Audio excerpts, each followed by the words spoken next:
Hola, ¿qué tal? ¿Cómo están? Mi nombre es Pamela Rearte, soy licenciada en Trabajo Social, especialista en violencia familiar. Actualmente me desempeño y formo parte del Cuerpo Interdisciplinario Forense de la Cámara Civil del Poder Judicial de la Nación.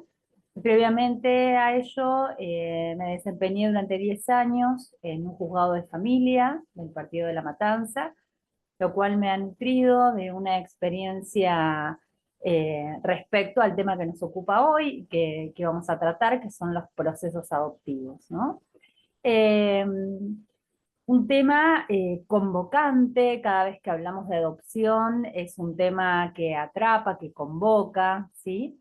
Pero más allá de eso, también encontramos, quienes trabajamos en esta temática, que así como la adopción es un tema del que todos hablan, de que muchas personas hablan, y en distintos lugares y en distintos medios, también hablan personas que quizás no tengan demasiado conocimiento acerca de cómo funciona, de qué se trata, ¿no?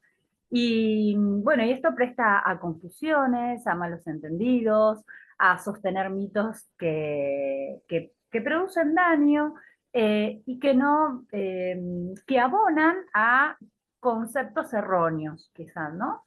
Por eso, más allá de la capacitación que podamos tener, de los títulos de grado que cada uno pueda tener para ejercer en esta temática, considero que más allá de todos los títulos que podamos tener, por supuesto que tiene que haber una especialización en la temática, no solamente por haber accedido a un título de grado como psicóloga, como trabajadora social o como psiquiatra o abogado, nos habilita plenamente a abordar este tema tan complejo, ¿no?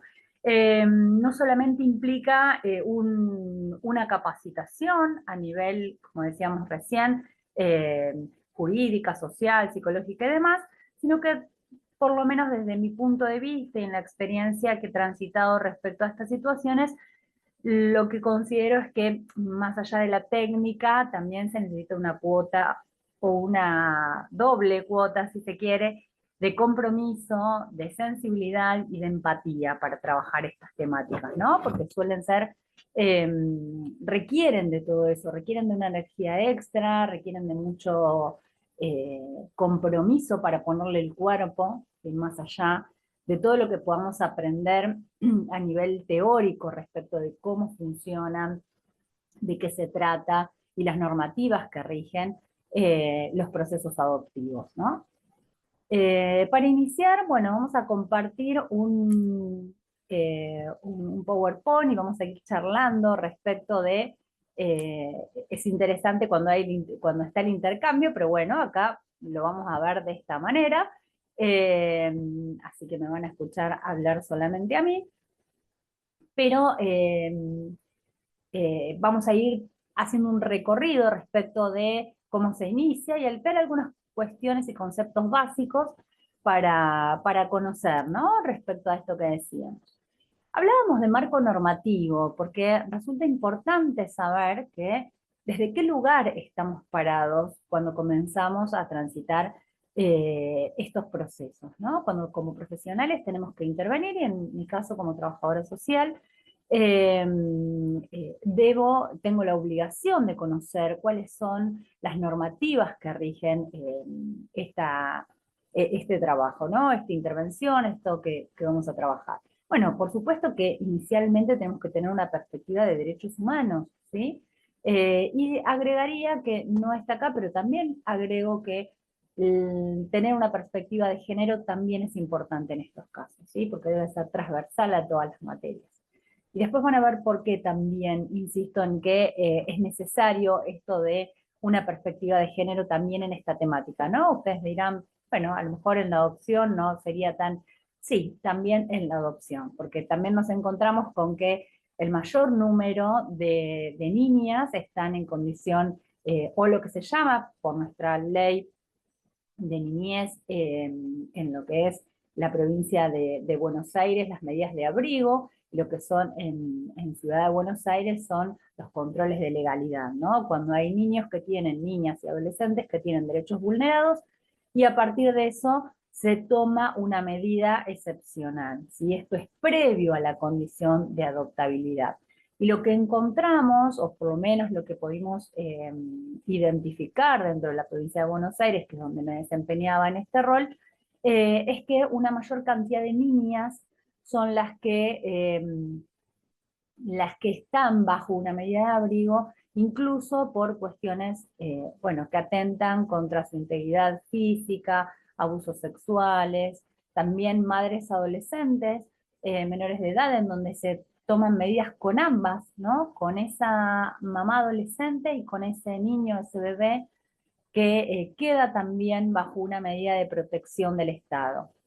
Bueno, en principio, nuestro gran paraguas es la Convención de Derechos del Niño, que adquirió rango constitucional en 1994, la Ley de Adopción, ¿sí?, que es del año 1997, que ha tenido algunas actualizaciones con el nuevo Código Civil del 2015, la Ley de Protección Integral de los Derechos de Niñas, Niñas y Adolescentes, la 26061 a nivel nacional, que es del año 2005, ¿sí?, y que plantea un paradigma diferente al que teníamos con la ley de niñez anterior, que se trataba de la ley conocida como la ley del patronato, donde el niño pasa, ¿no?, de ser objeto a ser sujeto de derecho. Y esto tiene un gran impacto en los procesos adoptivos, este cambio de paradigma que ahora vamos a profundizar. Y bueno, por supuesto, nuestro Código Civil y Comercial de la Nación del año 2015, como les decía, que trajo reformas que también tuvieron incidencia en esta materia. Eh, yo les hablaba recién de el antiguo paradigma y el nuevo paradigma, ¿no? Posicionados en lo que es la ley de niñez y adolescencia, una ley que se ha militado mucho. La ley anterior tenía que ver con, y todavía conservaba rasgos de la época de la dictadura. Eh, Había cuestiones donde eran muy ambiguas, donde no había eh, periodos establecidos, tiempos, ¿no? Tanto que se habla, y vamos a ver, y traigo a colación el tiempo como una variable sumamente importante y que atraviesa todo el proceso adoptivo, ¿no? Y vamos a ver cómo en cada etapa juega esto del tiempo, de la variable tiempo, ¿no? Que es poco tiempo, que es mucho tiempo, para quienes, si estamos hablando desde los adultos o desde los niños, pero bueno, ya vamos a profundizar en eso. Respecto del antiguo paradigma, por ahí, y en esta comparación me gustaría traer aquí y compartir con ustedes, en el antiguo paradigma, la adopción debe resolverse el problema de las parejas que no logran concebir un hijo por vía natural y tienen deseo de ser padres y mucho amor para dar, ¿no? Esta cuestión de que el niño tenía que venir a cubrir esa necesidad del adulto. Eh, y no estaban posicionados de las necesidades que justamente ese niño, niña o adolescente podía llegar a tener. ¿Qué dice el nuevo paradigma? Bueno, justamente, ¿no? La adopción es una institución jurídica que va a restituir el derecho a vivir en familia a los niños, niñas y adolescentes. Y acá nos estamos posicionando desde ese lugar justamente. Y lo que tenemos que pensar es cuáles son las necesidades de ese niño. Por supuesto que esto va a variar muchísimo respecto de si es un niño de la primera infancia, si es un adolescente, si está en etapa escolar, y todas las otras características que son sumamente particulares, como cada niño, niña, niñe, eh, que llega a estar en condición de adoptabilidad, ¿no? Eh, las parejas, antes, en el antiguo paradigma, las parejas presentaban carpetas con evaluaciones particulares. ¿Esto qué quería decir? Que podían contratar a algún profesional, ya sea incluso colegas nuestros, trabajadores sociales, psicólogos, que pudieran armar y realizar informes, los famosos informes socioambientales, y informes psicológicos que dieran cuenta de que esa pareja estaba en condiciones de convertirse en padres o madres, ¿no? Pero además había otra particularidad, que era que podían transitar por diferentes lugares exhibiendo esa carpeta como una especie de currículum de buenos padres, de futuros buenos padres, para que tuvieran más posibilidades de ser convocados, ¿no? Entonces, un secreto a voces era que en determinadas provincias había mayor posibilidad de que los llamaran, y acá en Buenos Aires era más complejo, era más difícil. Entonces, de acuerdo también a los recursos económicos que cada una de esas familias o de esos matrimonios, y digo matrimonios porque también era algo que estaba instalado en ese momento, ¿no? Como posibilidad de futuros padres, tenía que estar constituido en esa pareja legal, monogámica, heterosexual. Eh, y de esta manera transitaban por distintos espacios en la búsqueda de un niño o una niña para ser adoptado. El imaginario de la adopción era este, ¿no? Que siempre son bebés, que mientras más chiquititos, casi salidos de la panza de la mamá biológica, podían entregarse a estas familias o estos padres que transitaban por distintos lugares para poder tener posibilidad de ser padres adoptivos. La disponibilidad adoptiva desde la perspectiva de los adultos pretensos adoptantes, es decir, a qué estaban dispuestos, qué buscaban.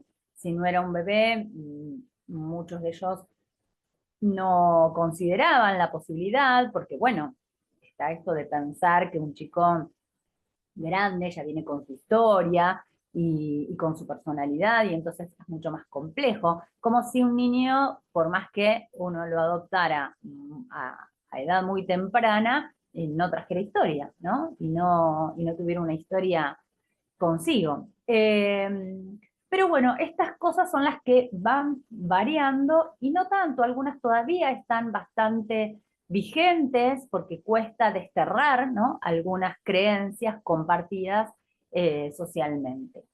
La naturalización de prácticas de entrega directa, incluso con participantes de terceros profesionales, ¿sí? Eh, y ahí tenemos distinta variedad de profesionales que participaban en esto. Lamentablemente tenemos en estas entregas directas, ¿no? Que son casos de apropiación en muchos de ellos. Lamentablemente, así como nosotros en nuestro país hemos tenido una parte de nuestra historia muy dolorosa y muy oscura, que ha sido la dictadura militar, donde esto era también una moneda corriente, ¿no? La apropiación de niños y la entrega directa a familias. Pero más allá del contexto social, político que fue la dictadura militar, estas prácticas continuaron aún en democracia. eh, y también estaba esta cuestión solapada, ¿no? de las apropiaciones. No, conozco una señora que no puede cuidar a su hijo y entonces me pidió que nosotros lo cuidáramos. Aparecen los hijos también de las empleadas domésticas que de repente parece ser que tuvieron una infidelidad en el matrimonio, ese varón con esa empleada, y entonces lo anotan como hijo propio, y de esta manera la persona que ha padecido la infidelidad perdona, entre comillas, ¿no? A su marido, en tanto hay un acuerdo previo como posibilidad para ser padre, ¿no? Todas cuestiones que hoy no están avaladas legalmente, no están, y que es motivo suficiente para pensar que toda aquel encuentro que hay o no existe la adopción, algunos hablan de adopción legal y adopción ilegal o irregular. En realidad, o es adopción o es una apropiación, ¿sí? No podemos hablar de una adopción irregular, porque para ser adopción tiene que cumplir estrictamente con requisitos que están enmarcados dentro de nuestra norma jurídica, y si no fue de ese modo, entonces no será una adopción. Y habrá que ver de qué manera, perdón, podrá abordarse esa situación para no volver a vulnerar el derecho de ese niño, de esa niña, ¿sí? Porque no olvidemos que hay una vulneración, hay no solamente a su historia, a su identidad, sino el lugar, ¿no? A partir de la fundación de esa adopción, en qué lugar se ubica ese niño, ¿no? Como objeto, como compra, porque en muchos lugares también pasaba esto de acuerdos económicos para quedarse con un niño, y cuestiones irregulares que han seguido pasando en el tiempo, ¿no? Entonces, en este nuevo paradigma, como dijimos, el Estado regula, porque el Estado tiene que estar presente en estos casos, porque justamente los niños no son objetos, no se comercializan, en tanto son seres y sujetos de derecho que debemos resguardar y que el Estado debe estar presente, ¿sí? Entonces, se regula a través de la existencia de los registros únicos. Esto, esto que planteamos está en contraposición con aquella idea de ir a distintos lugares con mi carpeta, ¿no? Esto ya obliga a todos a ir a un registro único e iguala las condiciones y las posibilidades de todos aquellos que están queriendo acceder a ser padres por adopción. Las evaluaciones, otra instancia sumamente importante que se incorpora en este nuevo paradigma. La evaluación de los aspirantes será en función de las necesidades específicas de los niños y niñas y adolescentes.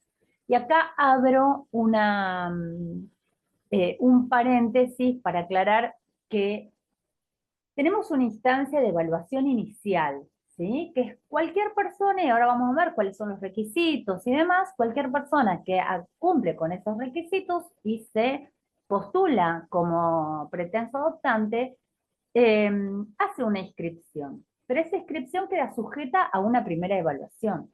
No es que todos los que nos inscribimos para adoptar finalmente lo vamos a poder terminar haciendo, sino que para esto existen las evaluaciones.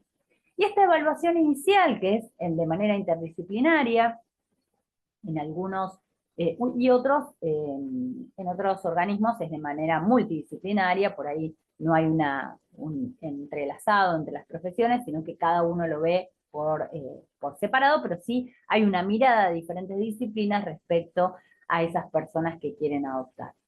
Bueno, en ese caso, lo que se va a hacer es una primera evaluación.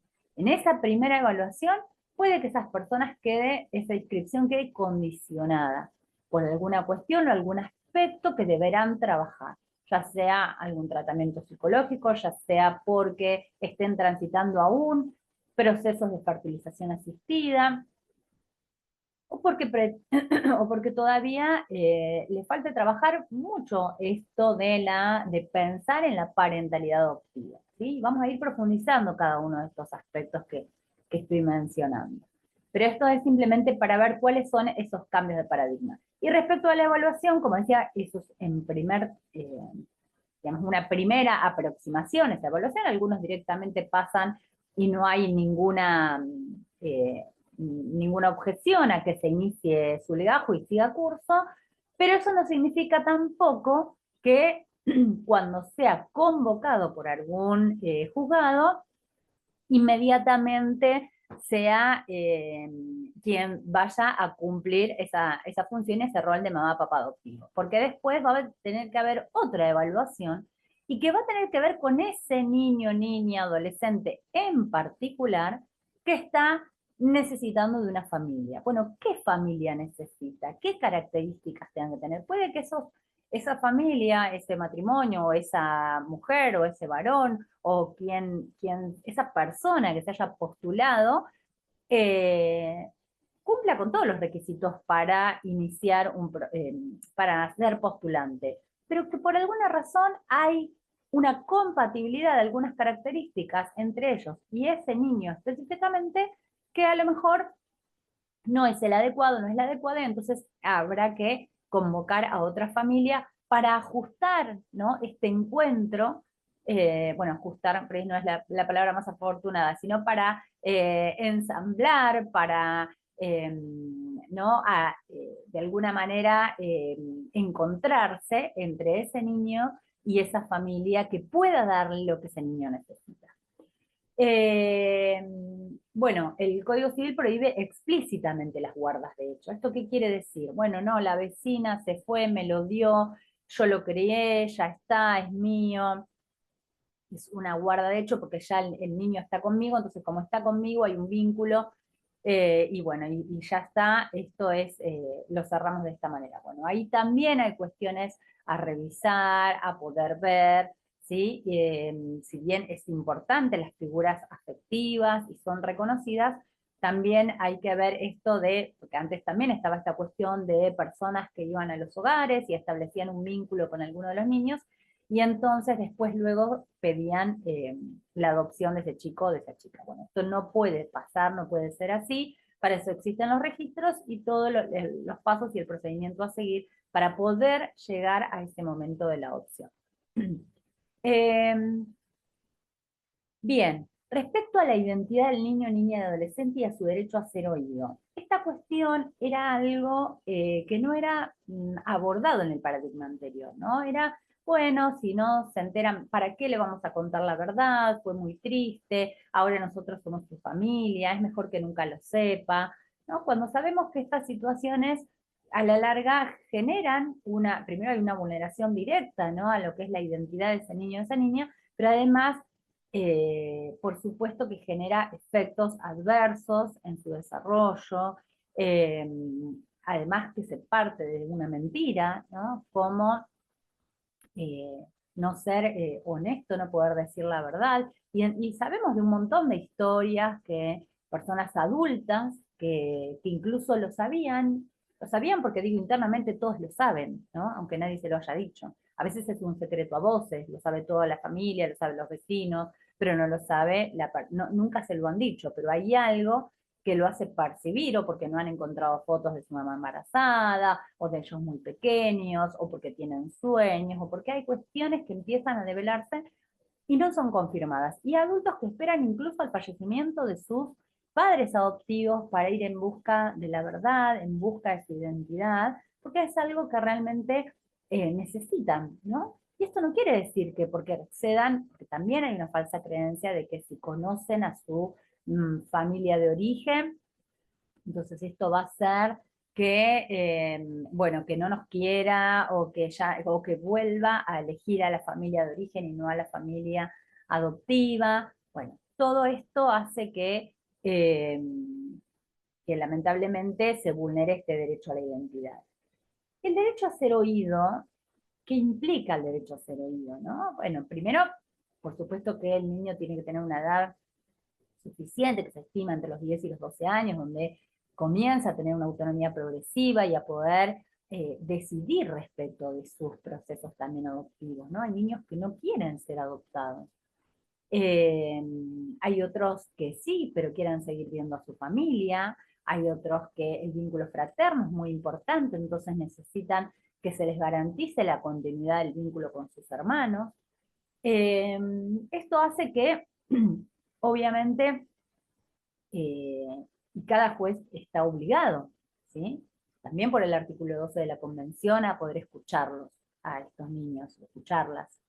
Esto no era algo que era tenido en cuenta antes, ¿no? Siempre desde una mirada adultocentrista, pensando que solamente los adultos podemos decidir e identificar qué es lo mejor para los niños sin escuchar su voz. Y por supuesto que los adultos tienen que decidir, porque para eso están e intervienen en este proceso, pero eso no implica que no sea escuchada la voz del niño, ¿sí? ¿Y qué se hace con eso que se escucha? ¿Cómo se escucha? ¿No? Porque acá vuelvo a hacer otra aclaración. Cuando hablamos de la escucha, ¿no? Y del derecho del niño a ser oído. Bueno, primero tenemos que pensar cómo lo escuchamos, en qué condiciones, en qué lugar lo escuchamos, ¿sí? Tiene la posibilidad de poder hablar, de poder expresarse, de poder decir lo que verdaderamente siente. Bueno, ¿dónde lo escuchamos? ¿Cómo lo escuchamos? ¿De qué manera? Pero después hay algo sumamente importante que es ¿qué hacemos con lo que escuchamos?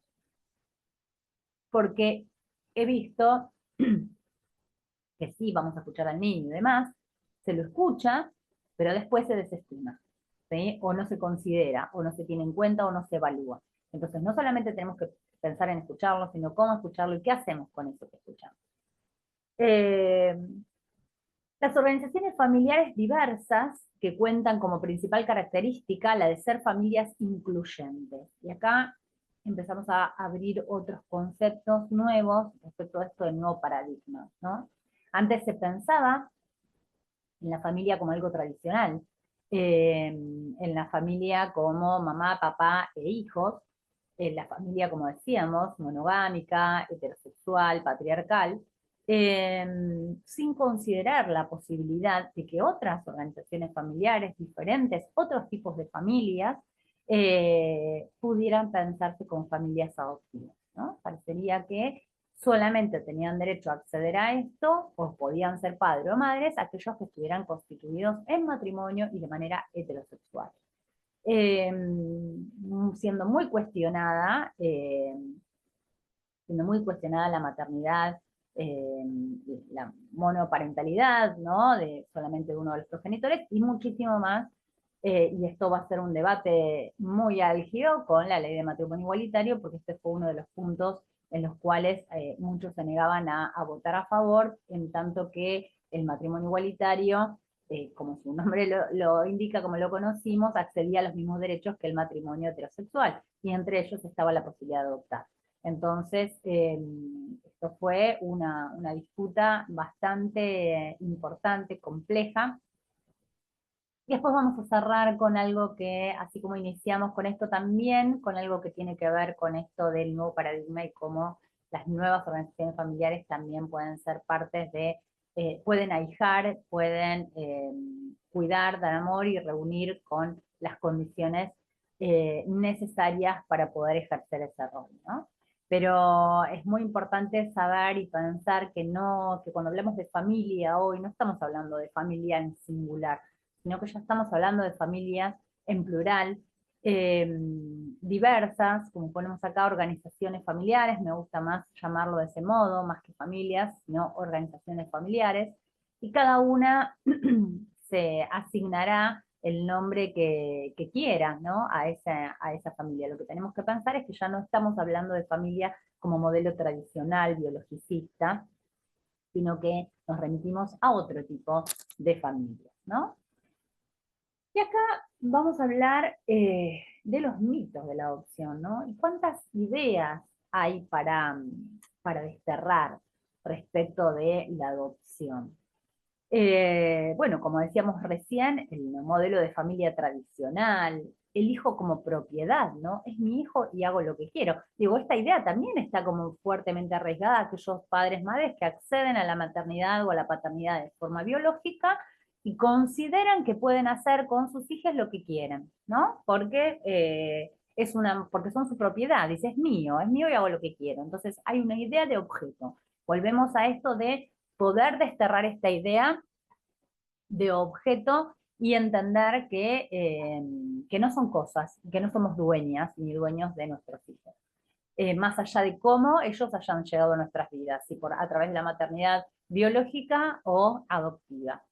Eh, y es importante esto también de diferenciar, ¿no? Entre la parentalidad biológica y la parentalidad adoptiva. ¿Y por qué? Porque muchos dicen, bueno, pero es lo mismo. Bueno, la verdad es que no es lo mismo, que tiene que algunos desafíos se comparten y son los mismos, y hay otros que son diferentes, ¿no? Y que también hay una cuestión que tiene que ver, por ejemplo, eh, en estas, cuando las parejas todas se inscriben o intentan acercarse para ser pretensos adoptantes, pero todavía no hay un duelo por la paternidad o la maternidad biológica. Y acá hay que tener bastante cuidado porque puede traer muchas complicaciones, fracasos y procesos excluyentes, y quienes vuelven a reeditar traumas, vulneraciones y quedar excluidos y nuevamente sentir el abandono son los niños. Entonces, estos son los momentos en los que tenemos que tener excesivo cuidado a la hora de la evaluación, que la vamos a ver un poquito más adelante. Vamos a ver cuáles son los mitos eh, que aparecen, ¿no? Cuando hablamos de adopción. Ser padre por adopción es lo mismo que ser padres biológicos. Bueno, es esto que les decía recién, ¿no? ¿Es lo mismo? No, no es lo mismo, ¿no? Primero porque hay que prepararse, hay que introyectar ese deseo de padre adoptivo o de madre adoptiva, ¿sí? Eh, no es lo mismo, no es la misma preparación, porque la llegada de ese niño también va a ser distinta, ¿no? Y por eso tampoco es lo mismo, digo, cuando somos padres o madres de manera biológica, sabemos que vamos a tener un bebé, que no van a ser ni con 14 años, ni con 12, ni con 5. No sabemos cómo va a venir. Ok, porque muchas parejas te dicen, bueno, pero cuando sos madre biológica no sabes si va a tener un problema, no va a tener un problema. Perfecto, pero hay una gestación que te va preparando y que vas, y que por supuesto no se sabe cómo ese niño va a nacer, pero hay una, primero hay una espera, hay una preparación para eso, que es distinta a la, y además que es, en algunos casos, bueno, muchos dicen, bueno, nació con este problema, es irrenunciable. Bueno, cuando pasa que cuando son adoptivos hay una posibilidad en esa etapa de vinculación de decir, no, yo la verdad que con esto creí que podía, pero no puedo. Bueno, eso no pasa en la maternidad o en la paternidad biológica, ¿no? No nos encontramos papás que, por supuesto, que hay muchos que tienen conflictos, que, no, que pueden presentar diferentes situaciones particulares, pero no hay un lugar, como decíamos, que ellos vuelven a, bueno, vuelvo al hospital y digo, bueno, acá lo devuelvo porque la verdad es que no podría continuar con el cuidado de este niño. Acá vuelven al juzgado y dicen, la verdad no puedo más, hasta acá llegué, y ahí se transforman en los procesos excluyentes que más adelante vamos a ver. Solo hay que tener amor para dar, con amor todo se puede. Y bueno, acá lamentablemente tengo que volver a decir que no es suficiente, ¿no? Que como dice Calamaro, no se puede vivir del amor. Bueno, acá tampoco es suficiente. Por supuesto que se necesita una base de afecto, como en toda organización familiar, para iniciar ese proceso. Por supuesto que el amor y la paciencia y todo lo que debemos tener, pero no alcanza, ¿no? No alcanza porque esto presenta muchos desafíos que tienen que ver no solamente con la tolerancia, con la paciencia, con la aceptación, con el duelo por ese hijo, no, primero por como decíamos antes, por la paternidad, maternidad biológica, y también por ese hijo esperado, deseado, que posiblemente no sea compatible con ese niño que llegó, ¿no? Y ahí nos encontramos con estas cuestiones de querer, muchos dicen, bueno, porque el nene se tiene que amoldar, y como decimos, como si fuera una especie de plastilina que lo podemos acomodar y moldear a nuestro gusto, y esto no sucede de esta manera. Cuando no sucede de esta manera, produce mucha frustración.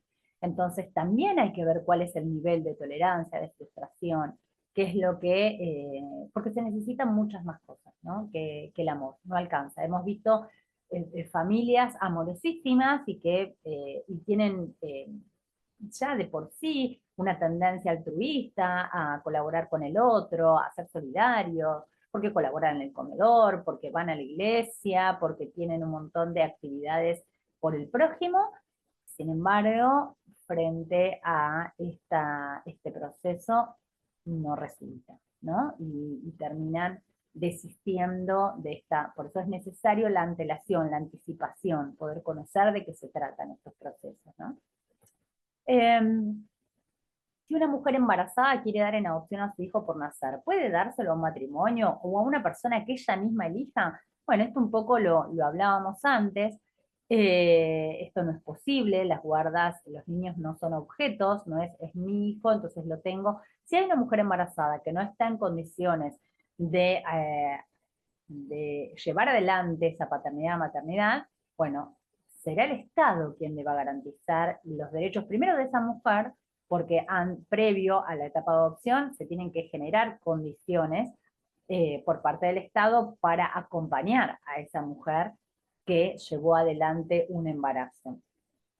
Si esto aún así no es decisión de la mujer de no querer maternar a ese hijo o a esa hija, y decide darlo en adopción, bueno, ese niño entraría en el sistema, ¿sí? En el sistema de protección. Y por supuesto en todo el circuito que implica la evaluación y la búsqueda de familias acordes para ese niño, esa niña, y de esa manera es que podría darlo en adopción. No es que la mamá elige a quién podría dárselo. Los niños, las niñas llegan bebés a los hogares, pero la burocracia hace que estén años y después grandes nadie los quiere. Bueno, este mito tiene algo de, como todo mito, algo de cierto y algo que no es tan así, ¿no? Respecto a que los niños llegan bebés, no siempre es así. La mayoría de las veces no es así. Hay chicos que se toman medidas de abrigo o controles de legalidad con niñas que están transitando los 8 años, los 9, la adolescencia, los 17, y a esa edad llegan al hogar, ¿sí? No llegan al hogar de bebés. Y hay y hay los bebés que llegan, posiblemente no todos estén en condiciones de adoptabilidad, ¿no? Entonces, esto de la burocracia, bueno, en realidad hay tiempos, las leyes establecen tiempos, tanto para las medidas de abrigo como los controles de legalidad, respecto de 180 días, renovables por 180 días más, donde se buscan que puedan brindarse las condiciones a la familia de origen para que acompañe a la crianza de ese niño, ¿sí? La adopción es la última alternativa, porque posiblemente si no estén los padres, madres que estén dispuestos a cuidar o a ahijar a ese niño, puede que alguien de la red extensa o de la familia ampliada pudiera hacerse cargo de este chico. En este caso, eh, lo que vemos es que si esto no resulta, bueno, se le dará la condición de adoptabilidad cuando se cumplan los tiempos prudentes, ¿no? Excepto que hay casos excepcionales donde no hay, por ejemplo, nosotros hemos tenido esas situaciones donde apareció una bebé recién nacida con el cordón a horas de nacer en la basura.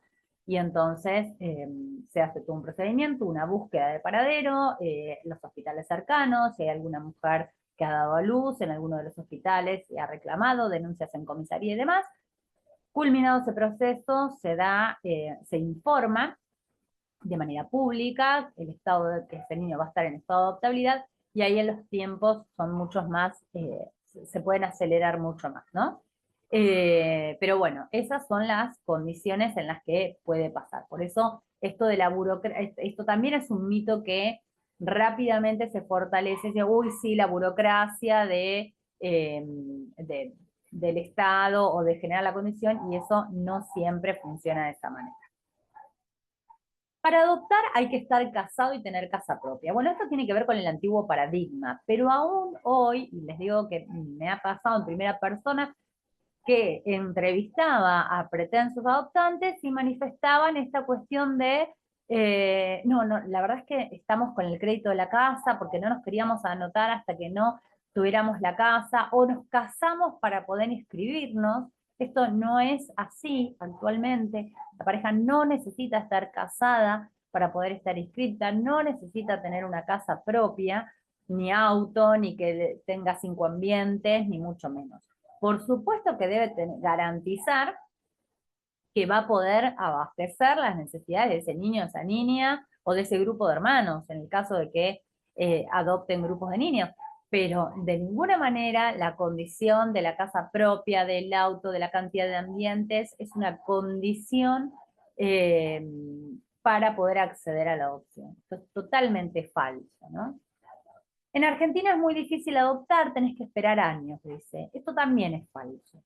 Y también me ha pasado que la sorpresa de las personas con las que me ha tocado trabajar, diciendo, la verdad es que yo no pensé que esto iba a ser tan rápido, no lo puedo creer, no me imaginé que iba a ser de esta manera, porque está muy arriesgado esto de que, bueno, uno se anota, a ver, primero, ¿por qué es difícil? ¿No? ¿Por qué sería difícil? Cuando los requisitos, ahora los vamos a ver, no presentan ninguna complejidad. Tenés que esperar años. ¿Por qué tendríamos que esperar años? Si hay un montón de niños, y ustedes en un ratito les voy a mostrar, respecto de las estadísticas, si nosotros vemos la cantidad de niños, niñas y adolescentes que están en estado de adoptabilidad y la cantidad de postulantes que hay para adoptar, es casi el mismo número. Pero ¿qué es lo que pasa? Que no se encuentran. Bueno, justamente porque quienes están años, como dicen, esperando para adoptar, es porque solamente están esperando bebés, ¿sí? Entonces es muy difícil porque nosotros no somos un país que proviene de una guerra, de un terremoto en donde han dejado muchos bebés huérfanos, donde hubo una catástrofe o una guerra, sino que mataron a sus padres, sino que lo que encontramos son niños en estado de vulnerabilidad que han transitado por distintas situaciones y que posiblemente haya, como dije recién, en este caso de esta bebita u otros que hemos tenido de manera a edades muy tempranas, pero no es lo más común. Y además hay grupos de hermanos también, que es lo que complejiza, porque la mayoría quiere bebés solos y sanos. Entonces esto se hace bastante complicado respecto a la posibilidad de acceder realmente a la adopción. Hay más familias esperando que niños para ser adoptados. Bueno, esto también es falso. Esto que les decía recién, el número de niños, niñas y adolescentes que tienen condición de adoptabilidad, porque esto también hay que decirlo. ¿Por qué? Porque todos dicen, oye, pero si yo voy al hogar y hay un montón de chicos y colaboro con tal otro y hay un montón... Bueno, bien. Que los chicos estén sin cuidados parentales y estén transitoriamente en un dispositivo alternativo de cuidado, llamados hogares, o más conocidos como hogares, lo que estamos viendo es que en realidad no todos esos niños, esas niñas, esos bebés, tienen condición de adoptabilidad. A lo mejor están con una medida de abrigo, están sin cuidados parentales actualmente, pero no están en la condición de adoptabilidad, no están para ser adoptados, ¿sí? Entonces, respecto de los niños que sí tienen esa condición, que tienen estado de adoptabilidad declarado y dictaminado por un juez o una jueza, en ese caso nos encontramos con que es prácticamente el mismo número de niños, niñas y adolescentes que de familias que quieren adoptar. Pero por distintas circunstancias, como decíamos recién, no se encuentran. Edad, condición de salud, grupo de hermanos, eh, discapacidad, bueno, diferentes que hacen que ese encuentro no pueda ser posible. Adoptar niños grandes es más difícil para vincularse y que se amolden a la familia nueva. Bueno, esto un poco lo hablábamos hace rato, que tiene que ver con este pensamiento de que los niños a más temprana edad, más fácil son de moldear o de hacer a nuestra forma, ¿no? Eh, Hay muchas experiencias de adopciones de niñas grandes, de hecho hay una campaña, Adopten Niños Grandes, que son familias que han adoptado adolescentes y han fundado y están en las redes y hacen una militancia activa de la adopción de niñas grandes como una experiencia muy hermosa, sobre todo porque no todos están preparados para afrontar el cuidado, la maternidad, la paternidad de niños muy pequeños, ¿no? De acuerdo a la edad de cada uno también, esto es importante tener en cuenta. Bueno, muchos dicen, bueno, la verdad es que yo no podría ahora con un bebé o con alguien que esté en primer grado o en jardín, no, la verdad es que yo podría dedicarle el tiempo, no prefiero, pero sí podría dedicarle el tiempo a compartir con un adolescente que tiene otras motivaciones, que tiene otras demandas, ¿sí? Son distintas demandas las que presentan los chicos en su diferente etapa de su propio ciclo vital. Y esto debemos saberlo y debemos tenerlo en cuenta incluso a la hora de las evaluaciones, ¿no? Bien, entonces, como decíamos recién, el trámite es gratuito, no se requiere de patrocinio de un abogado, esto también, muchos dicen, no, bueno, porque hay que conseguir un abogado, inicialmente no, el trámite no se necesita abogado para ello, eh, porque no se necesita el servicio de un abogado, ¿sí? Esto es autónomo, esto lo pueden hacer, incluso pueden llenar luego de la pandemia también acceder a las planillas de manera online para ir, digamos, pudiendo completar sus datos y demás, ¿no? Esto no quiere decir que después, cuando sí se inicie el proceso adoptivo, para que pueda haber sentencia de adopción, ahí en ese caso sí hay un juicio, como cualquier otro, y que para ese juicio sí se requiere de representación legal, ¿sí? Bueno, hay un debate respecto a esto, si es un trámite que tiene que darse de manera gratuita o no, no el trámite, sino el juicio, si es un juicio que tiene que darse de manera gratuita o no, bueno, el debate aún está abierto respecto de eso. Bueno, a ver, no. Ay, no me pasaba la filina. Bueno, respecto, como decíamos recién, ¿quiénes pueden inscribirse? Es lo que decíamos al comienzo, los requisitos son básicos y no requiere demasiada complicación. Pueden ser matrimonios compuestos por varón y mujer, por varones o por mujeres, ambos integrantes de una unión convivencial. En el caso de que no estén casados, pueden ir al registro civil y hacer el certificado de unión convivencial. Sí tienen que tener una edad mínima de 25 años, ¿sí? No puedo adoptar o inscribirme con menos de 25 años. Excepto que del cónyuge conviviente cumpla con ese requisito. Es decir, si hay un matrimonio y uno tiene 24 y el otro 34, es posible que juntos puedan inscribirse. Una única persona, como decíamos antes, que puede tener, que por supuesto, como decíamos recién, la edad mínima tiene que ser de 25 años, argentinos, bueno, si no son argentinos, residencia permanente en el país por un periodo mínimo de 5 años, anterior a la petición de la guarda, salvo las personas, bueno, como decíamos, argentinas o naturalizadas. Las personas casadas o en unión convivencial pueden adoptar solo si lo hacen conjuntamente. Esto es importante y también lo vamos a ver en lo que respecta a la evaluación. ¿Por qué? Porque si hay una pareja que convive y que tienen un proyecto de vida en común, la adopción es parte de un proyecto de vida común. Con lo cual no puede uno decir, no, no, yo lo quiero adoptar, él no está de acuerdo, pero yo lo quiero adoptar y vamos para adelante con eso, él me apoya, pero no quiere cumplir el rol. Bueno, no, no es posible. ¿Sí? Ambos tienen que tener la voluntad de ser padres adoptivos. Y acá también es importante la perspectiva de género, porque como les decía al principio, cuando pensamos en las evaluaciones, muchos dicen, bueno, no, pero yo, siendo una mujer sola, siendo un varón solo, o siendo parejas de hombres, que incluso más complejo todavía, porque en las parejas formadas por mujeres también está la creencia, porque el patriarcado también nos ha instalado eso, de que naturalmente estamos al cuidado de otro, ¿no? Entonces, una mujer quizá no es tan cuestionada, en cambio el hombre, ¿y para qué? ¿De qué manera? Como que hay que indagar mucho más, ¿no? Porque pareciera que están más cuestionados respecto a poder cuidar niñas, ¿no? Siendo dos varones. Los interesados en inscribirse, bueno, deberán presentar con documentación personal, o sea, también antecedentes penales, serán evaluados por un equipo técnico designado por una autoridad competente que determinará la aptitud para constituirse en aspirantes o postulantes a guardas con fines adoptivos. ¿Sí? Acá yo pongo la importancia de las evaluaciones. Y ahí abrimos un gran tema.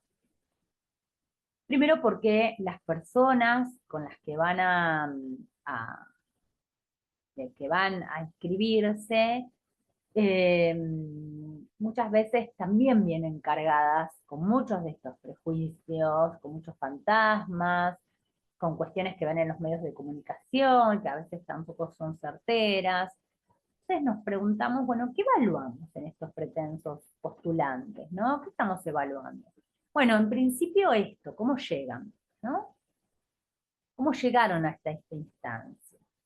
Y en esto de cómo llegaron, nos vamos a encontrar y a ir desanudando aquellos mitos, aquellas fantasías, aquellas creencias, todas las ansiedades por las que transitan, ¿no?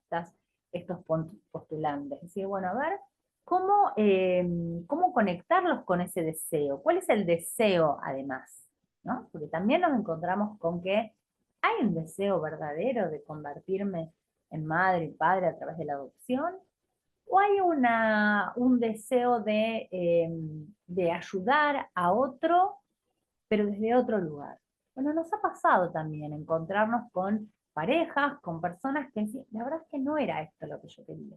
Yo sí quiero ayudar a los chicos que están en la calle, que no tienen, pero quiero hacerlo de otra manera, quiero hacerlo de otro modo. No quiero ser mamá adoptiva, ¿sí? Quiero ser la operadora del hogar que todos los chicos quieren y comparto un rato con ellos, pero no quiero ser la madre adoptiva de alguno de ellos, ¿no? Entonces esto es importante pensar ¿qué es lo que vamos a evaluar? ¿No? Bueno, cómo llegan esas personas, y hay un montón atrás, ¿no? De eso, no solamente lo que se dice, sino lo que no se dice también. Por eso nosotros debemos estar, sobre todo los trabajadores sociales, o sea, trabajamos con lo explícito, con lo que traen las personas, con la palabra, con lo manifiesto, pero también con lo implícito, ¿no? ¿Qué hay por debajo? No solamente poder observar esto del discurso, la comunicación de manera verbal, sino no verbal, que es lo que no se dice, muchas veces nos aporta más información de lo que se dice, ¿no? Eh, pero sí es interesante poder, si ya logramos, por eso las evaluaciones no requieren mucho más que un encuentro, ¿no? Porque en un encuentro a veces es muy difícil poder eh, conocer todas estas cosas, o que surjan en el espacio de una entrevista todo esto, ¿no? Las creencias, los valores, cuáles son los modelos de familia que cada uno tiene, que si bien podemos tener un, un eje, una estructura en esta entrevista semiestructurada que hacemos a quienes pretenden ser postulantes, hay mucha información en la que vamos a ir, o en la que se va develando también con el transcurso del tiempo, ¿no? Porque además vienen con toda una carga de cómo me voy a presentar, qué voy a decir, cómo y de qué manera eh, esto va a ser, si digo esto, cómo lo van a tomar, tengo que tener cuidado con lo que digo, con lo que respondo, ¿no? Entonces, también poder ofrecerles un espacio de contención, de escucha atenta, y no solamente en una postura de juzgamiento, ¿no? De qué es lo que tienen y qué es lo que les falta, sino de cómo construir ese espacio junto con el otro. Porque por lo menos en la experiencia que tuve con mi compañera de equipo, que trabajamos hermosamente todas estas situaciones, nos encontrábamos muy a menudo, y lamentablemente lo digo, de que la respuesta de la gente sea: la verdad es que les agradezco un montón cómo nos trataron, me sentí escuchado, hay muchas situaciones me siento juzgada, me siento que me señalan con el dedo, que si contesto algo me miran mal.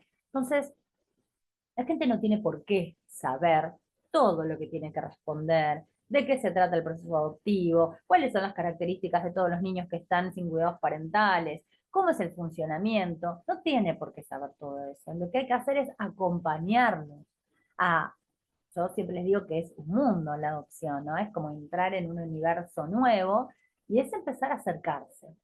Y es muy, muy notorio aquellas familias que han pasado por espacios de preparación, de escucha y demás, y aquellos que no han transitado por ninguno. Es muy notorio, y eso por supuesto que tiene un peso muy importante en las evaluaciones ante los equipos y ante los jueces que luego deciden y acompañan, o en algunos casos acompañan la decisión de los equipos.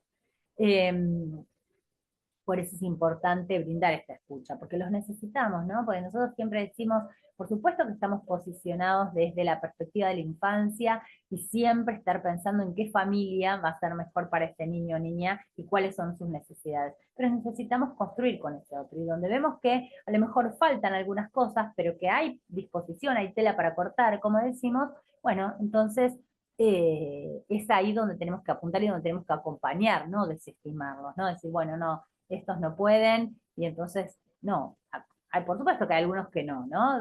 Ya desde ya no podemos pensar en situaciones que pasan también lamentablemente, y que por ahí están muy, muy arraigados a lo que era el paradigma anterior y que es muy difícil de revertir. Pero en otras situaciones donde vemos que se trata de acompañar y de preparar, bueno, apostemos a que eso continúe, ¿no?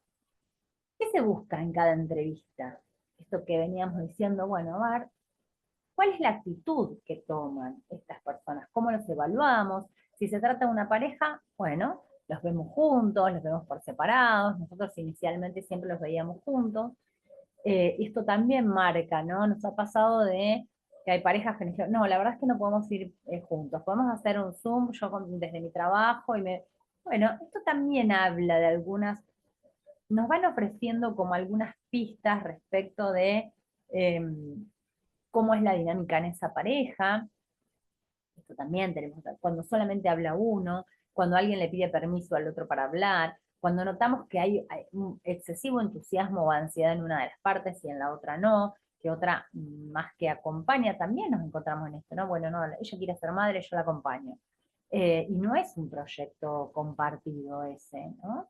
Eh, bueno, como decíamos recién, qué nivel de tolerancia se manejan esta pareja respecto a las posibles frustraciones que van a tener adelante, cómo llegaron a eh, a la decisión, ¿no? De estar ahí frente a nosotros para ser pretensos adoptantes. ¿Cómo llegaron a esa decisión? ¿Han transitado por procesos de fertilización asistida? ¿Han existido embarazos? ¿O han habido hijos fallecidos? Eh, ¿Cuál es la historia de la pareja? ¿Cuál es la historia de cada uno de ellos? ¿Conocen de los procesos adoptivos? ¿Han tenido alguna experiencia cercana? ¿Cómo fue? ¿Fue buena? ¿Fue mala? ¿Qué opinión tienen respecto de eso? Eh, ¿Y por qué decimos esto de si también en ese momento actualmente están, por ejemplo, transitando todavía algún tratamiento de técnicas de fertilización asistida? Esto es importantísimo, porque no podemos, porque muchos dicen, bueno, no, como si fueran, apostamos a los dos lados y en alguno por ahí no sale, ¿no? Sin implicarse verdaderamente en lo que es cada uno de esos procesos. Entonces, bueno, si me quedo embarazada, desestimo este, si me sale este, pero bueno, no voy a desestimar el embarazo porque es fundamentalmente a lo que están aspirando, porque todavía no hay un duelo de esa maternidad biológica, el cual tiene que trabajarse también. Y por otro lado, en otras instancias surge nuevamente este mito de, no, es que yo conozco a alguien que adoptó y enseguida quedó embarazada, ¿no? Entonces, el chico no es un fin, es un medio, es el medio para. O sea, entonces el que está siendo adoptado no está siendo adoptado en ese lugar de hijo, no está siendo ahijado, está siendo el medio para ver si después me quedo embarazada. Entonces, hay cuestiones en las que hay que tener como cierto cuidado, ¿no? Respecto de cómo se van a manejar. ¿Cómo son las motivaciones también? Esto que decíamos antes, bueno, ¿es verdaderamente el deseo de ser padre o no? Eh, y respecto a esto, eh, muchas veces suele ser como incómodo, ¿no? Cuando uno tiene que abordar, y por eso es importante saber cómo y de qué manera hacerlo, antes generando una empatía un buen feedback con esos entrevistados, para llegar al punto de, bueno, a ver, ¿a qué están dispuestos a recibir, a adoptar, a hijar? ¿No? Y ahí nos encontramos con que la mayoría, y ahora después vamos a ver qué sucede con la estadística, que la mayoría dice niños de 0 a 1 año o de 0 a 2 años, sanos, sin hermanos, eh, y ahí nos encontramos en una gran cuello de botella cuando vemos las estadísticas, porque bueno, es muy complejo, muy difícil que haya chicos, bebés, sanos y sin hermanos. Otros dicen, bueno, un bebé y hasta 8 años, pero siempre y cuando haya un bebé, ¿no? Entonces, bueno, ¿qué lugar va a ocupar también este de 8 años, que en realidad viene como anzuelo para poder adoptar al hermano? Eh, Género, ¿no? Algunos, bueno, no, yo quisiera nena, yo quisiera nene, eh, condiciones incluso físicas, ¿no? A nosotros nos ha pasado, y esto de la religión, si también procede de alguna cuestión étnica y demás, a nosotros nos ha pasado una experiencia bastante, por suerte hace muchos años, eh, donde había una niña que estaba en condición de adoptabilidad, un matrimonio, bueno, había avanzado en el proceso. En ese momento ni siquiera nosotras estábamos tomando intervención como trabajadoras sociales, era solamente, y bueno, y las cosas que estaban en ese momento, disponía que las evaluaciones solo las hicieran los psicólogos, Por eso también la importancia de la interdisciplina, ¿no? En estas evaluaciones. Y bueno, en esas entrevistas que había hecho el psicólogo y esos test que había tomado y demás, no surgió nunca la pregunta respecto de si estos pretensos adoptantes tenían alguna objeción o alguna cuestión en cuanto al origen de ese niño o esa niña.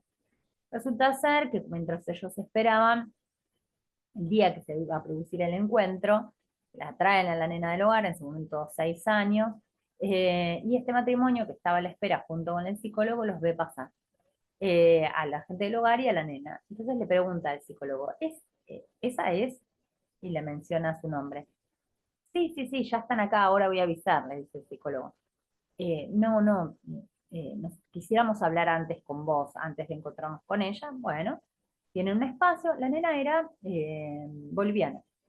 Entonces, ellos no consideraron que iban a seguir adelante con el proceso porque ellos nadie les había dicho que la nena tenía estas características y tenía estos rasgos físicos notorios de su país de origen, ¿no? Entonces desistieron. Por supuesto que, bueno, después de esto hay en algunos, cuando pasan estas situaciones, hay momentos donde se da de baja, donde esto se le avisa al registro, ¿no? Para que condicione de alguna manera y que tenga conocimiento de llegaron a esta instancia, no continuó el proceso y cuáles son los motivos por los cuales no continuó el proceso. Porque esto, y algunos jueces directamente solicitan que se los excluya directamente de los listados. Pero bueno, eso es algo que, bueno, fue muy difícil también porque a la nena la nena estaba convencida de que venía a conocer a alguien, hubo que decirle que había un problema con los papeles, que no se le había podido avisar a la familia, y bueno, hubo otra búsqueda y por suerte la familia que finalmente está con ella es hermosa, ya han pasado muchos años y, nada, y son una familia hermosísima y han podido alojar de manera amorosa a esta niña bueno, en ese momento no se enteró de qué era lo que estaba pasando detrás. Eh, pero bueno, estas son otras de las preguntas que nos hacemos, ¿no? Eh, ¿Cuál es la opinión y la implicancia, si en el caso de que estamos hablando de parejas, ¿no? Si ambos tienen este mismo nivel de compromiso respecto a este proyecto de vida.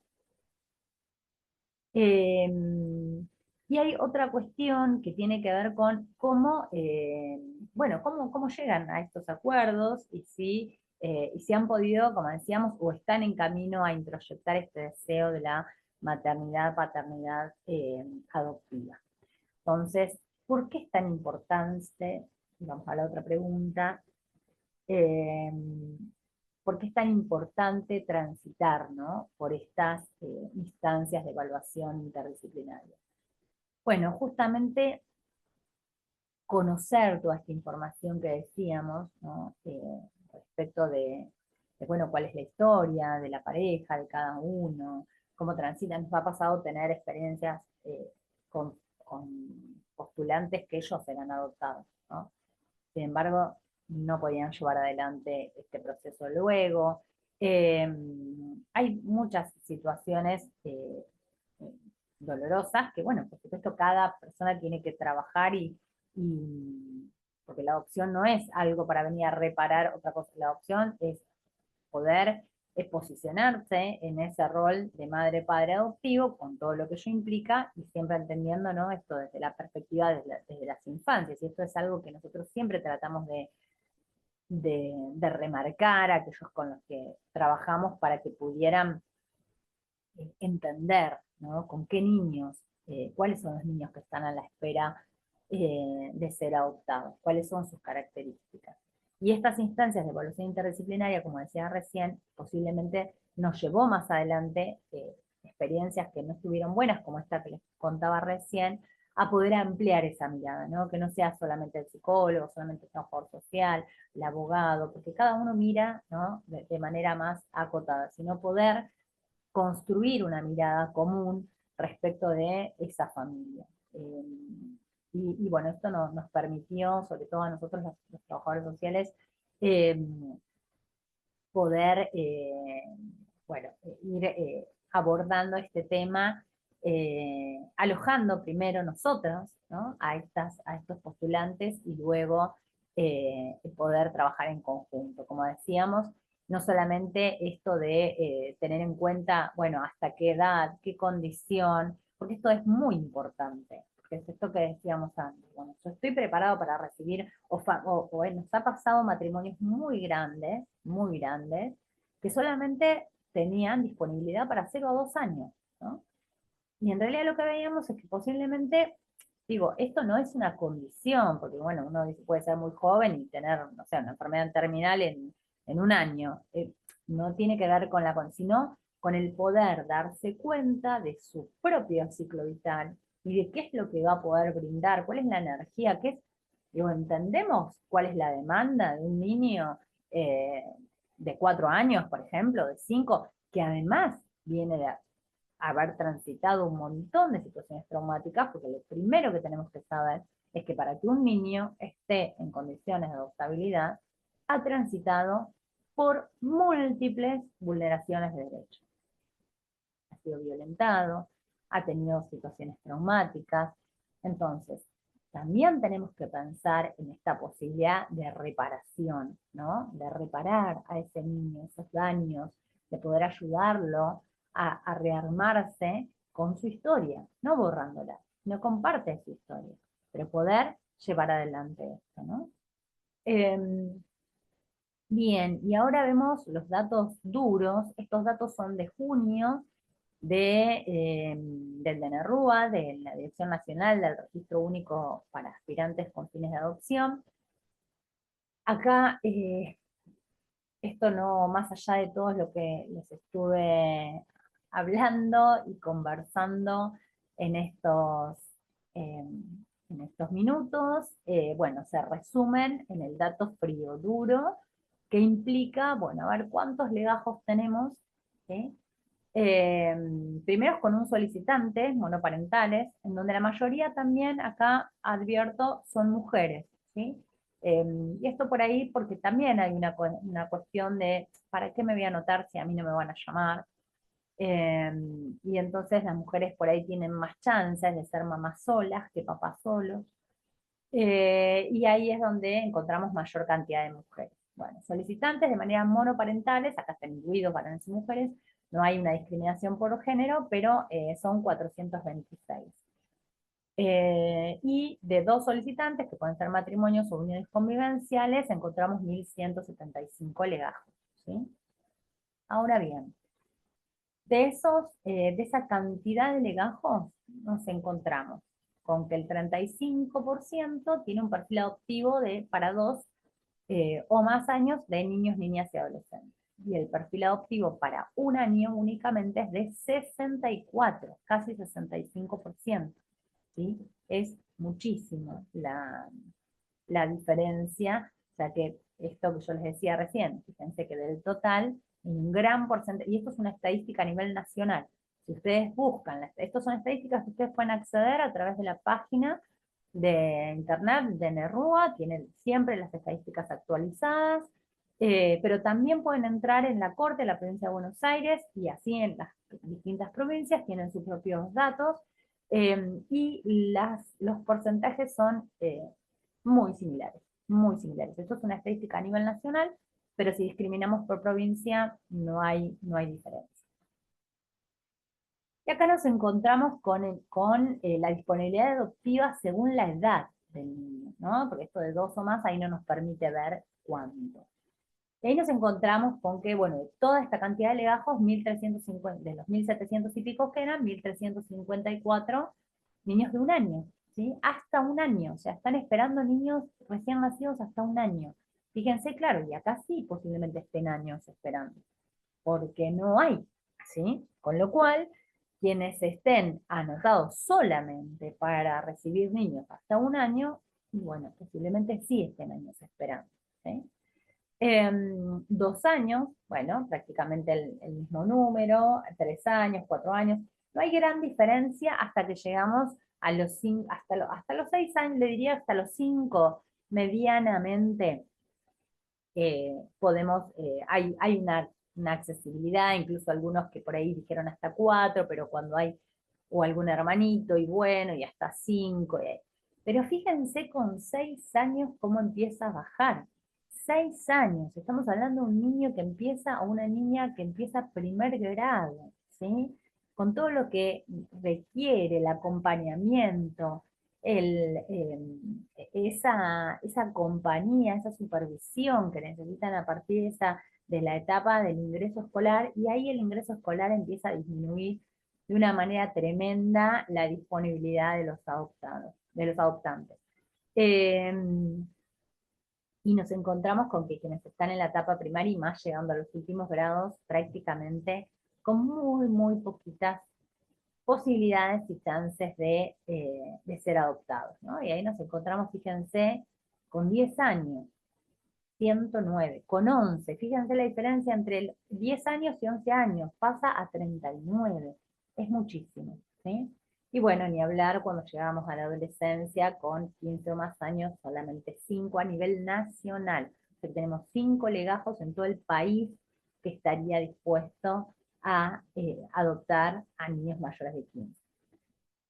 Y por eso van a ver ustedes que la mayoría de las convocatorias públicas, que es otro gran tema, las convocatorias públicas, suelen ser de niños grandes, ¿no? Porque nos encontramos con niños que no, primero se busca familias respecto de su entorno más inmediato, de lo que tiene que ver con su lugar de origen y demás, luego se amplía a otras provincias, hasta que se agotan los listados a nivel nacional en todo el país. Una vez que se agotó la posibilidad en todo el país, lo que se hacen es abrir a convocatorias públicas, donde suelen hacerse flyers con características particulares que han avanzado y han mejorado con el tiempo, porque no estaría fácil tampoco hacer ese tipo, porque además es muy cuestionado, hay algunos que dicen, no, pero parece que fueran cachorritos, yo no voy a compartir esto, pero lamentablemente no entienden que suele ser la última oportunidad o posibilidad que ese adolescente tenga, o ese niño o esa niña,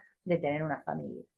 ¿Por qué? ¿Cuál es la diferencia con la convocatoria pública? Es que no haber ninguna familia que surja de los listados a nivel nacional, se abre la convocatoria a cualquier persona adulta mayor de 25 que quiera adoptar sin estar inscrito. O sea, es decir, nunca se inscribió, pero surgió esta posibilidad y puede adoptar. Y como está en la última instancia, que es la convocatoria pública, esto es posible.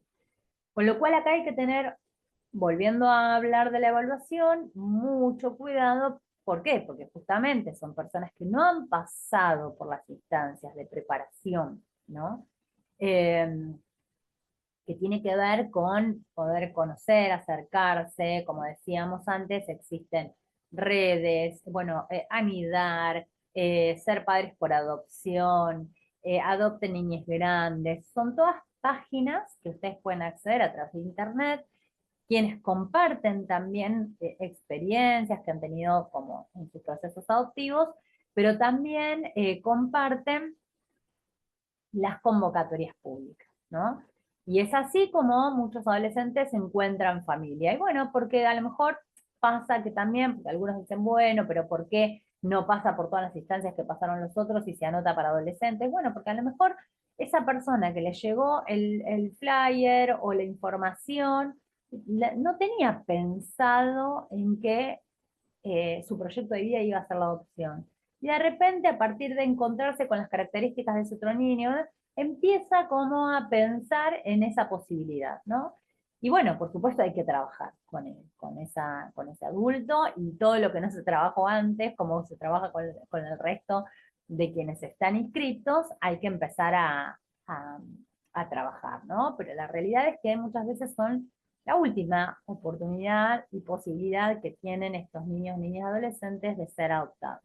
Y en otros casos, no solamente por ser grandes, sino por tener muchos hermanos, los niños no quieren separarse, porque el lazo fraterno es lo que los ha mantenido unidos, en muchos casos vivos, porque se han cuidado entre ellos, y no quieren ser separados. Entonces de repente nos encontramos con un grupo de 5 hermanos, de 6, de 7 hermanos, nos ha pasado, donde el mayor tiene 15, el más chiquito por ahí tiene 3, pero bueno, por las condiciones económicas, sabemos las crisis económicas impactan en lo que es la inscripción de las personas en el registro. También, bueno, la pandemia, luego de la pandemia hubo mucha baja de legajos, eh, y bueno, por supuesto las situaciones económicas que transitamos siempre afectan esto y no todos pueden recibir eh, un grupo de hermanos grandes, ¿no? De 4 chicos, 5 chicos, 7, mucho menos. Entonces esos chicos sí son los que van quedando en el sistema y van creciendo porque no hay posibilidad. En algunos casos, algunos aceptan, ¿no? Ser adoptados por diferentes familias. Hay sentencias que se han dado de que los chicos han sido adoptados por diferentes familias, pero con el compromiso de continuar en vinculación, de que estén cerca, de que puedan tener ese trato de hermanos, aunque no vivan juntos, pero sí encontrarse para los cumpleaños, visitarse y sostener ese vínculo que para ellos es tan importante, ¿no? El vínculo fraterno, y eso es algo que a lo cual antes tampoco, porque bueno, pero son muchos, entonces hay que dividirlos, buscamos una familia para cada uno, ¿no? Y ahí tampoco estaba la escucha atenta de esos niños. Entonces nos encontrábamos con desmembramientos y chicos que incluso en la vida adulta que te cuentan lo doloroso que fue la separación de esos hermanos, ¿no? Eh, Hace poquito me tocó entrevistar también a un adulto, hoy, pero me contaba que en su situación de haber sido adoptado, eran muchos hermanos, creo que eran 9, y la familia que lo adoptó le dijo, bueno, podés elegir hasta 2 hermanos más para que vengan con vos a vivir con nosotros. Y entonces hicieron una adopción de 3. Imagínense para un niño lo que significa tener que elegir, ¿no? Como a quién iba a salvar de todo ese grupo para ir a vivirse con ellos. Muy duro, muy duro. Eso no es escuchar a un niño, eso es ponerle la carga de una decisión que no tendría que haber estado en él, ¿no? Y hoy es una persona adulta, eh, con muchas también dificultades, ¿no? En sus vínculos, pero bueno, es muy difícil. Y esto siempre hay que tenerlo en cuenta. Bien, acá tenemos otra, bueno, esto que decíamos recién, ¿no? El perfil adoptivo, que lo veíamos recién, hasta 2 años y de 1 año, y no sé si llegan a ver acá, yo no lo estoy viendo, perfil adoptivo de 4 o más es el 0,6, ¿no? Muy, muy, bueno, se me fue la presentación. Les quería comentar el último, a ver si lo puedo ver. Eh, la última tasa, la última torta en realidad de porcentajes era respecto a las discapacidades o enfermedades, que es el perfil adoptivo para discapacidades o enfermedades es del 14,93%, mientras que el 85% de los legajos no aceptan niñas con discapacidad, con lo cual, y además ahí abrimos otra puerta gran, eh, y podemos decir que nos encontramos con qué es la discapacidad también, ¿no? Porque nos ha pasado trabajar con niñas que han llegado a los hogares muy pequeñitos y que nos digan, la verdad es que creemos que tiene diagnóstico de autismo, creemos que tiene diagnóstico de, porque no se vincula con el entorno, resulta ser que eran chicos hipoestimulados, que en 2 meses en el hogar lograban comer, chicos que no sabían deglutir, chicos que reptaban porque han estado en situación de calle y ni siquiera tenían la posibilidad de aprender a caminar, a dejar los pañales, que no tenían que ver con cuestiones orgánicas, sino que tenían que ver con una cuestión de negligencia, de grave negligencia permanente, de maltrato físico, que habían producido en ellos ciertas limitaciones. Entonces, a la hora de buscar familias, ¿qué decimos de estos niños? ¿No? ¿Cuánto puede llegar a dar un niño? Bueno, la plasticidad del cerebro de un niño es increíble. Entonces, hemos visto cambios eh, muy, muy importantes y avances significativos respecto del aprendizaje del lenguaje, del control de esfínteres, de la motricidad, porque no son niños, primero porque imagínense que si pueden avanzar y cambiar respecto de lo que es el, respecto de lo que es un hogar, donde no hay singularidad, más allá de que puede ser el mejor hogar del mundo, no hay una mirada directa hacia ese niño, una mirada individualizada, sino que, bueno, no hay preferencia, se come todos los días, digamos, para todos lo mismo, las camas son iguales, la ropa se comparte, si te caíste te levantás, porque no hay quien te frote la rodilla y te diga, a lo mejor sí pasa, digo, porque hay operadores amorosos y gente que circula, pero digo, no hay una atención personalizada. Pero a pesar de eso, el cambio de haber vivido una situación de mucho maltrato a vivir una situación de cuidados básicos que están garantizados en un dispositivo alternativo de cuidado, hace que ya estos chicos tengan avance. Entonces, imagínense en el cuidado de una familia, ¿no? De quién está atento, de quién está pendiente de cómo está, de enseñarle a lavarse los dientes, de enseñarse a higienizarse, de enseñarle a sentarse en la mesa, a comer, porque estas cosas que parecen ser naturales, eh, no suceden si no hay una experiencia previa y un aprendizaje y un enseñar de un adulto hacia un niño, ¿no? El límite, el respeto por el cuerpo, chicos que vienen muy desestructurados, con un apego absolutamente desorganizado. Entonces, estas son las características de los niños que están en condiciones de adoptabilidad.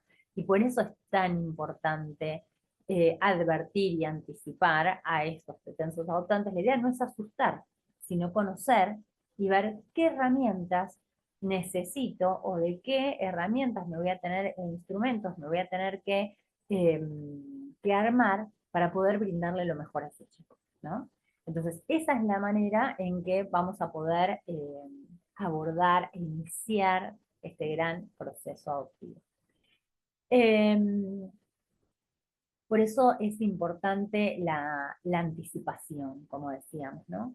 Y también todo lo que implica, y hay algo que no les mencioné antes, y que se me vino a la idea ahora, que tiene que ver cuando, ¿se acuerdan cuando les mencionaba qué queremos conocer en las entrevistas con estos pretensos adoptantes?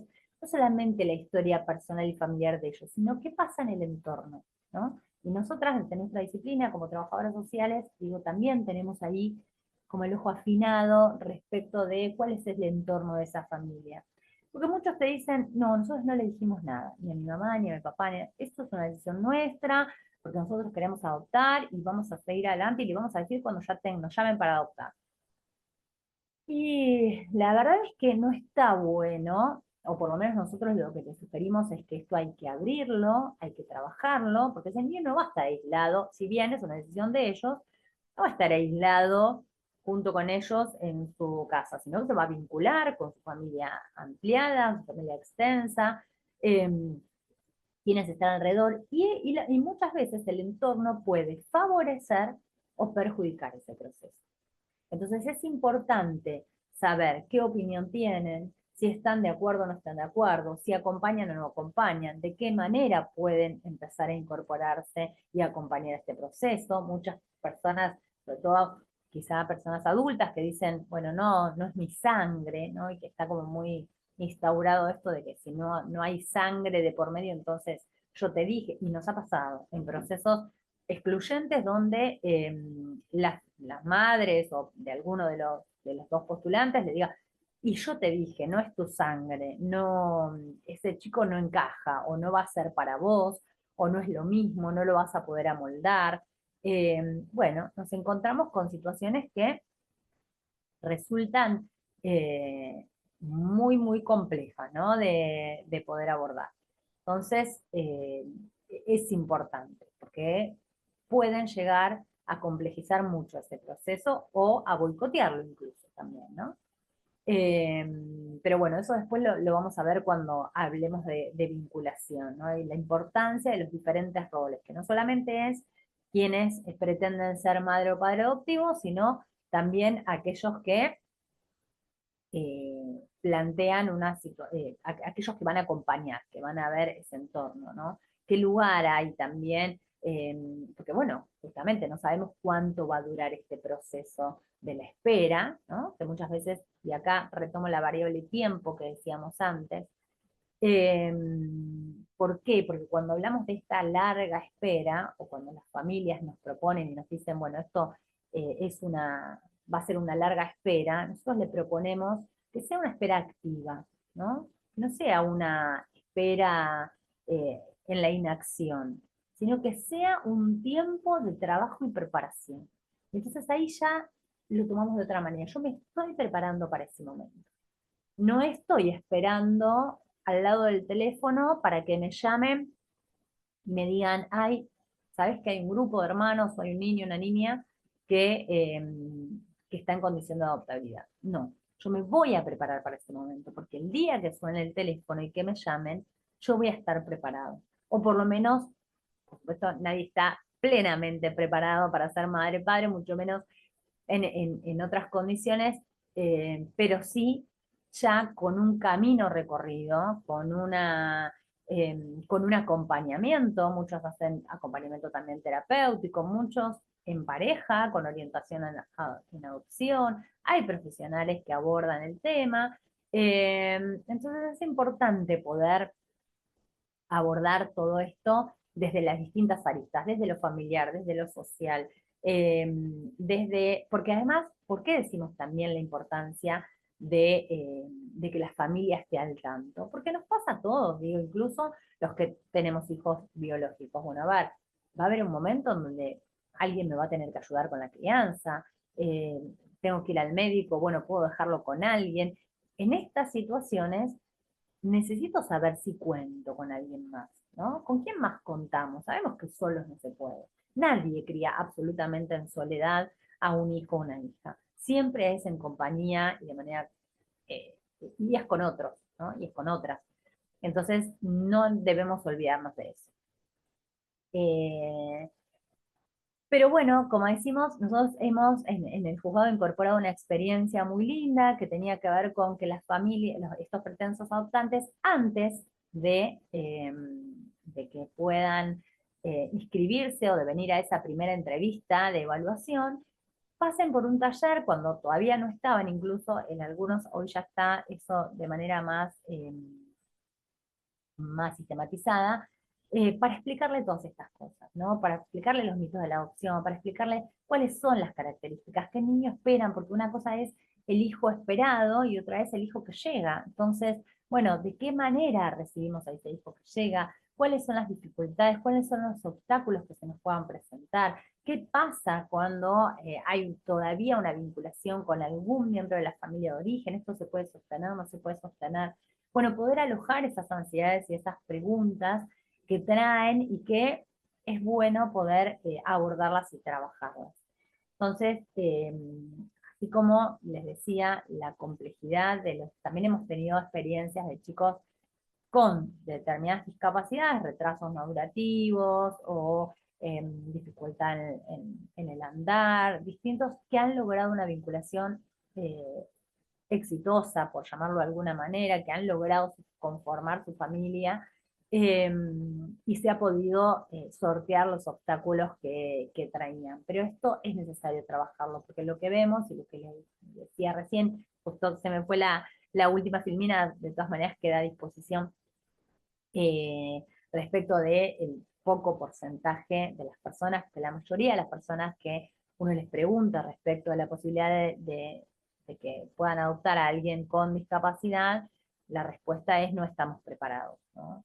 Entonces, bueno, o qué tipo de discapacidad, porque también un chico que es sordo o que tiene ceguera de un ojo o que también es una discapacidad. Entonces, bueno, también poder de alguna manera desmembrar todo esto y ponerlo sobre la mesa y ver realmente a qué podemos, porque está muy bien pensar en nuestras propias limitaciones, pero también eh, poder pensar en que hay cosas que podemos construir, ¿no? Y poder eh, contar con todo eso que ese niño, esa niña necesita.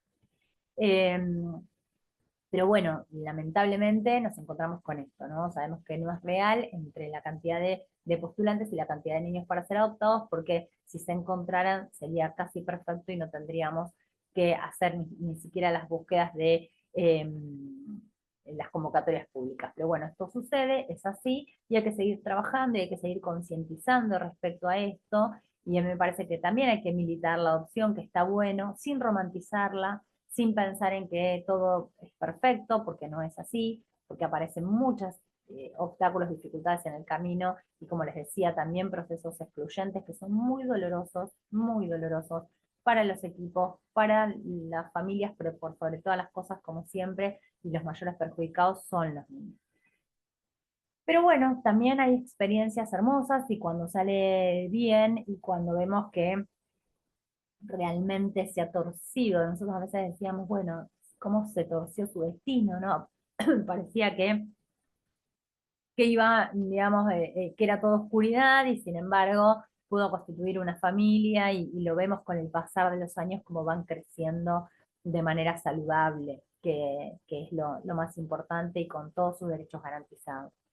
Eh, yo les quiero compartir una experiencia que me parece hermosa, que está en una película documental argentino, que es Familias por Igual, y que este documental se hizo previo a la ley de matrimonio igualitario, y si ustedes quieren acceder, seguramente lo pueden ver en, no sé si está en YouTube, pero seguramente en alguna página, se llama Familias por Igual, que cuenta diversas experiencias de familias que no son heterosexuales, familias monoparentales, familias de mujeres, de varones, y cómo han llegado a la paternidad y a la maternidad por distintos caminos, incluso por las técnicas de fertilización asistida. En este caso, yo me quedo con la que a mí más me conmueve y que tiene que ver con la historia de Daniel, que él escribió una carta que también es hermosa, que se la hizo a los diputados cuando se estaba debatiendo la ley de matrimonio igualitario, diciendo que él quería tener los mismos derechos que sus compañeros que eran hijos de parejas heterosexuales, y que si a la reunión de padres podía ir cualquiera de los dos, y que él no iba a ser gay porque sus padres eran gay, que a él le gustaban las mujeres y mucho, pero que cuál era el problema si en tal caso no hubiera sido así. Porque a él lo estaban criando con amor y que él había tenido una mala experiencia con su familia de origen, que eran heterosexuales, y no quiso ahondar en los temas por los cuales finalmente quedó en un hogar, él y sus hermanos, y luego cuenta que en 2 oportunidades más fue devuelto, entre comillas, al juzgado, porque, dice, en una oportunidad porque creo que le di de comer mucho a los pececitos y se murieron, y la otra no lo recuerdo, porque apenas tenía 8 años. Eh, Sin embargo, no logré formar una familia con ellos, pero sí con mi papá del corazón, eh, que, bueno, que es Luis, y lo menciona Luis Lezana, y lo menciona en su carta. Y la verdad que es muy conmovedora la carta, también seguramente pueden acceder a ella en internet. Y bueno, y yo acá lo que les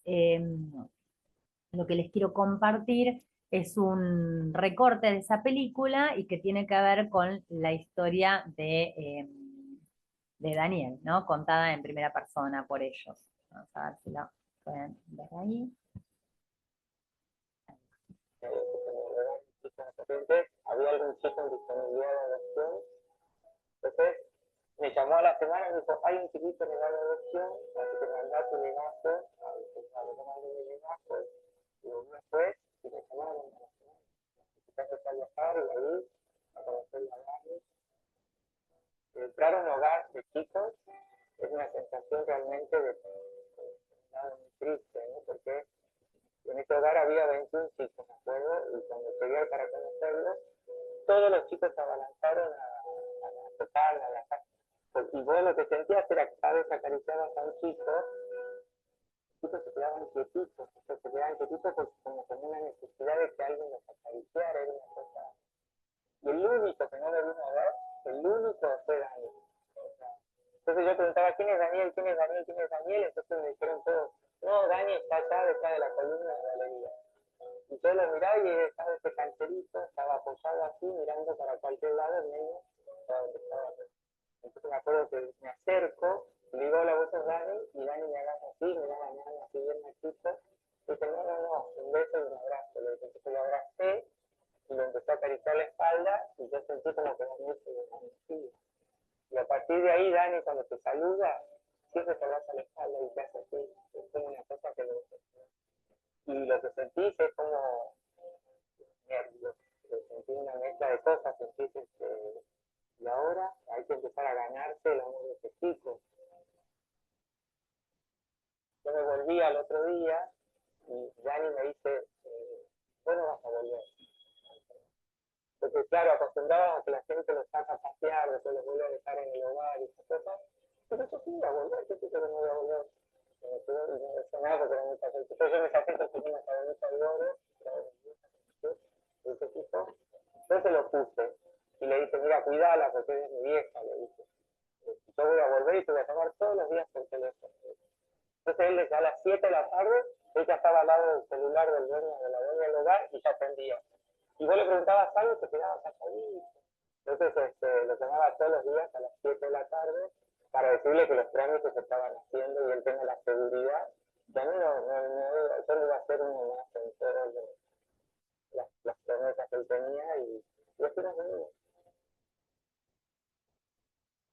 Entonces, desde el primer día que yo me fui a dormir y Dani se fue a dormir, a partir de ahí dije, bueno, acá esta cosa que hay que empezar a crear con este chico que voy a ganar por cariño. O sea, entonces, era un laburo cotidiano, era un laburo todos los días, sobre todo porque Dani, por su experiencia, estaba acostumbrado a ver, a no recibir afecto. Entonces, yo le ganaba en lugar. Un día me dice, no, basta de no me abraces nunca más. Yo te voy a abrazar, pero cada vez que me abrazas lloro. Yo le decía a Dani, esto se hace así, y Dani era una esponja que absorbía todo lo que no había absorbido nunca, desde estudios hasta educación en todos los sentidos. Ahí se empieza el laburo que ahora sé lo que es el laburo de ser padre. Entonces, después de 7 años, hace mucho, Dani es mucho, a pesar de que la sangre no lo diga, pero el alma lo dice. Yo creo que para él también es padre. Nunca a Dani le dijimos, o le dije, mira Dani, yo soy gay, y me imagino la psicóloga me decía que hay que dejarlo que Dani, cuando quiera saberlo, le iba a preguntar, que ya estaba hablando con ella. En la educación, al principio sobre todo, yo tenía que demostrarme, ¿no? Yo creo que a mí mismo que yo era un padre excelente, ¿no? Entonces iba a todas las reuniones escolares, estaba presente, el chico estaba limpísimo, era como un desgaste. Pero quizás porque tenemos esa cosa de haber sido o de ser parte de una minoría, que como siempre fuimos segregados en un montón de cosas, entonces nos estábamos metiendo en un mundo que hasta hace poco era parte solamente de la heterosexualidad y crear un hijo. Bueno, yo ahora que tengo uno, tengo que ser el padre perfecto. Creo que el día que me relajé, se me relajó Dani y todo, creo que Dani es de las personas que si yo le decís, vamos de la mano por la calle con una nueva, no sé qué. Creo que Dani lo que te da esta educación es seguridad. O sea, Dani viene hoy y está enamorado de chicas, y el día de mañana viene y me dice estoy enamorado de chicos.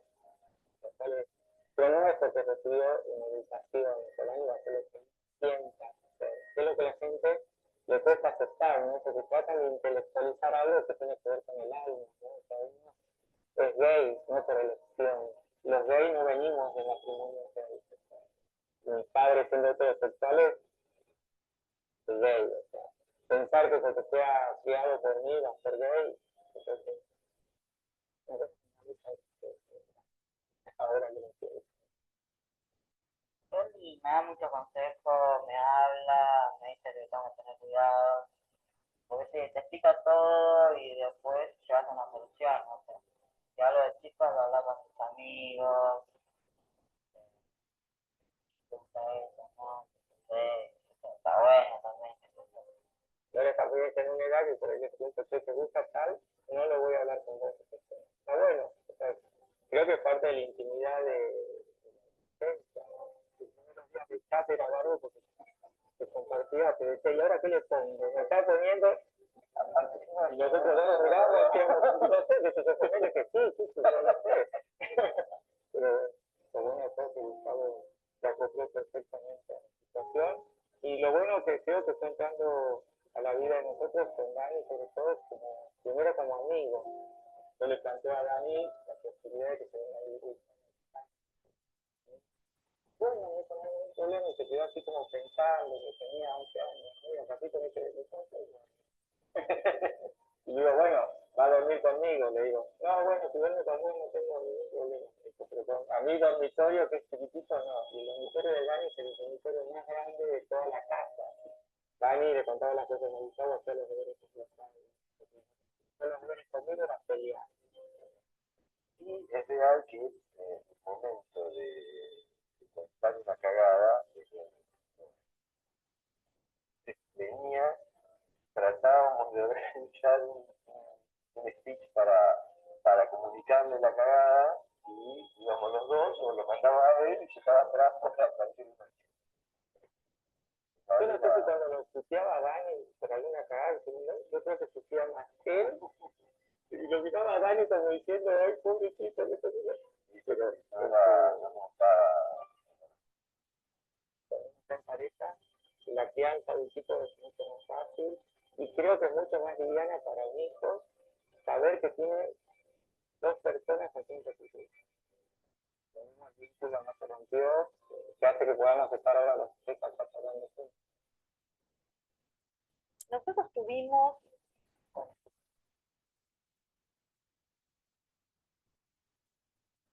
Bueno. Ahí está. Bueno, espero que les haya gustado. Es importante aclarar que también en la época en que, un poco me parece que la historia de Daniel ejemplifica, ¿no? Muchas de las cosas que vinimos charlando hasta acá. De hecho, es importante aclarar que, bueno, esto fue antes de la reforma del código, entonces esto que yo les mencionaba de ir con la carpeta a la provincia y demás, que había más posibilidades, bueno, tiene que ver con esto, ¿no? Incluso esto fue antes de la sanción de la ley de matrimonio igualitario, por eso es que él estuvo en esta, presenciando las sesiones y demás. Así que esta es una de las lindas historias que me gusta compartir, porque me parece que también esto que él refleja y lo que dice eh, ejemplifica un poco de varias de las cuestiones que vinimos charlando.